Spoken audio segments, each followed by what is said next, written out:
Hello friends, स्वागत है आपके इस नए वीडियो में।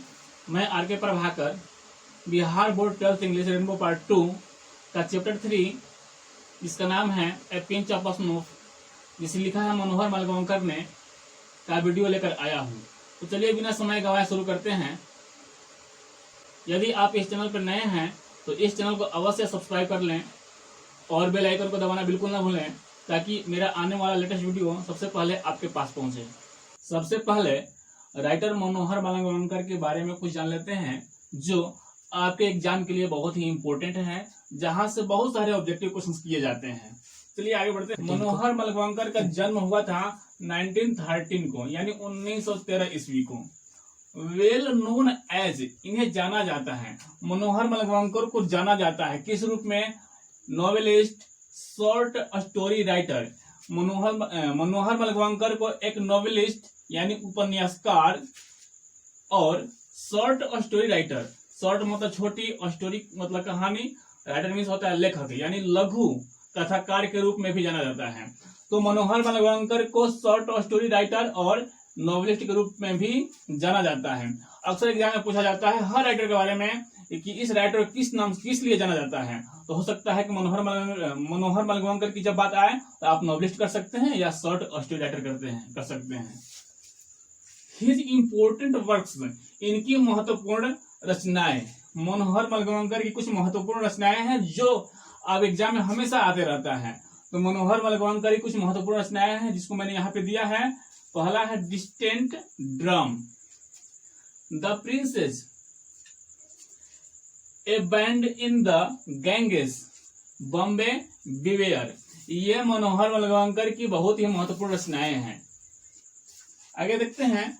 ए pinch of snuff is taken from contemporary Indian short stories in English.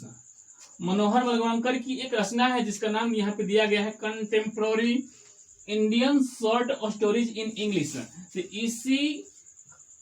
इसी किताब से इस कहानी को लिया गया है।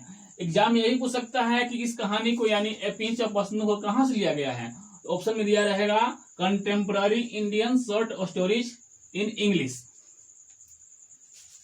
द राइटर, लेखक ने, नरेट, इस कहानी में वर्णन किया है the story in a comedy way.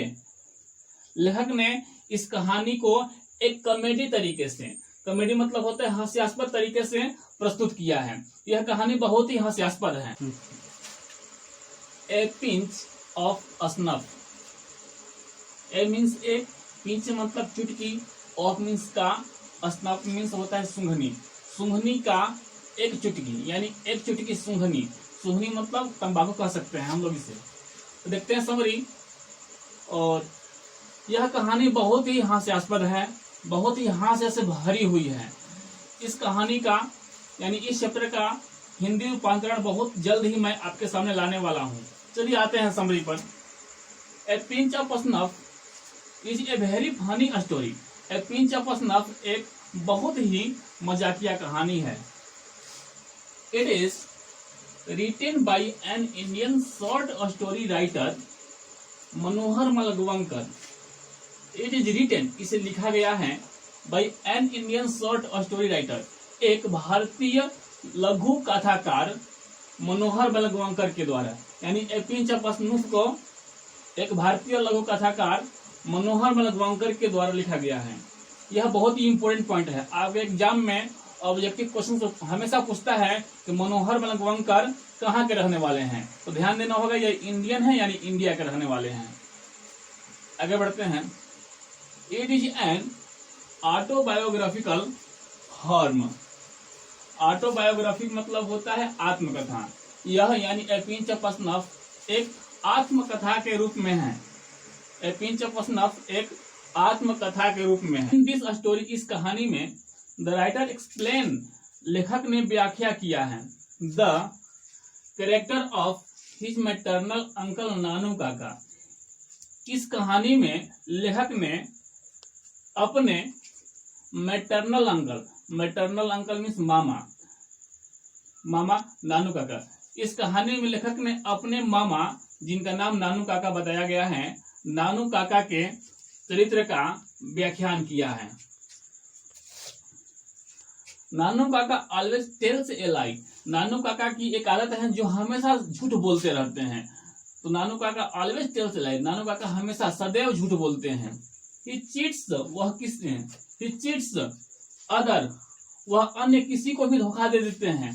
In his on peculiar वे, वे अपने खास निजी तरीके से किसी को भी धोखा दे सकते हैं या ठग सकते हैं। He has come to Delhi at his sister's house.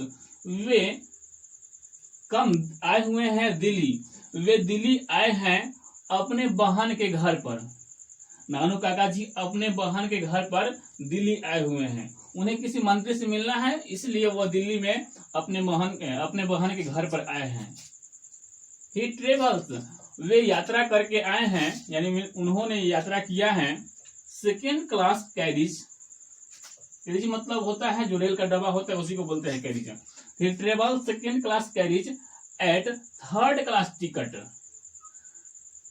तृतीय श्रेणी के टिकट लेकर के उन्होंने सेकेंड क्लास के डब्बे में यात्रा करके आया है, जो कि एक जुर्माना है, फाइन लग सकता है। देखिए क्या होता है, ही इज कॉट, वे पकड़े जाते हैं। By the ticket checker, ticket check करने वाले के हाथों नानू काका जी पकड़े जाते हैं। आप सोच सकते हैं कि वे क्यों पकड़े गए होंगे, क्यों? क्योंकि उन्होंने थर्ड क्लास का टिकट लिया था और सेकेंड क्लास में यात्रा करके आया था, इसी की वजह से टिकट चेकर ने उन्हें पकड़ लिया। He manage this problem very easily, लेकिन उन्होंने, ही मतलब नानू काका, लेकिन उन्होंने इस समस्या का समाधान बहुत ही वेरी इजिली, बहुत ही आसानी तरीके से कर लिया। नानू काका ने पकड़े जाने के बाद इस समस्या का समाधान बहुत ही आसान तरीके से कर लिया। He wants to meet Sohanlal, he यानी नानू काका, नानू काका चाहते हैं मिलना सोहनलाल, सोहनलाल से मिलना नानू काका चाहते हैं। Who is a very powerful political personality, जो एक बहुत ही बड़ी राजनीति हस्ती है। मतलब सोहनलाल एक बहुत ही बड़ी राजनीति हस्ती है जिससे नानू काका जी मिलना चाहते हैं। ही स्पीक्स सो हाई, यानी नानू काका इतना बढ़ा चढ़ाकर बोलते हैं।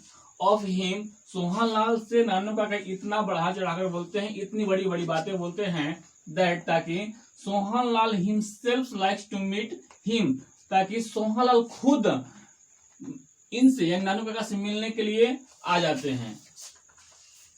He does not get the appointment to see a minister। एक बार की बात है कि नानू काका जी एक मंत्री से मिलना चाहते थे और मंत्री से मिलने के लिए जाते हैं, लेकिन वहां पे इनको कोई अपॉइंटमेंट नहीं मिलता है, मंत्री से मिलने के लिए कोई अनुमति नहीं मिलता है। तो क्या करते हैं, he thinks, वे एक प्लान बनाते हैं, ऑफ ए प्लान, यानी नानू काका एक प्लान बनाते हैं, टू फुलफिल दिस एम, अपने इस उद्देश्य को पूरा करने के लिए नानू काका एक प्लान बनाते हैं।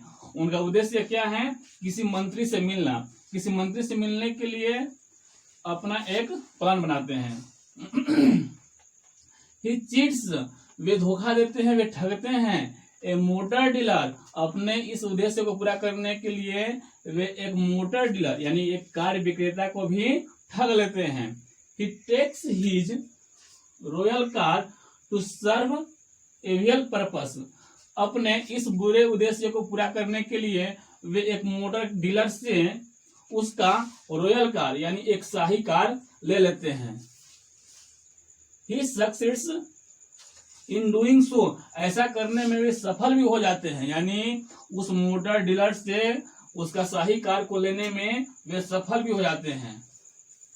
The minister himself comes to meet him at his residence, और मंत्री से जाकर ऐसी ऐसी बातें करते हैं ताकि द मिनिस्टर, मंत्री हिमसेल्फ खुद से कम्स आ जाता है, टू मीट हिम, नानू काका से मिलने के लिए मंत्री खुद आ जाता है। हिज रेसिडेंस यानी नानू काका के आवास पर इनसे मिलने के लिए मंत्री खुद चल करके आ जाता है। इतना बढ़ा चढ़ाकर ये नानू काका बातें करते हैं। The story is full of humour and seems very real, जो कहानी है बहुत ही हास्यास्पद है और ऐसा प्रतीत होता है मानो वास्तविक हो। यदि यह वीडियो पसंद आए तो इसे लाइक एंड शेयर करें, और यदि आप इस चैनल पे नए हैं तो चैनल को सब्सक्राइब करें और बेल आइकन को दबाना बिल्कुल ना भूलें, ताकि मेरा आने वाला लेटेस्ट वीडियो सबसे पहले आपके पास पहुंचे। और इसके साथ ही आप मेरा टेलीग्राम चैनल सब्सक्राइब कर सकते हैं, जिसका लिंक मैंने डिस्क्रिप्शन में दे रखा है। Thank you, take care, bye bye. फिर मिलते हैं अगले वीडियो में।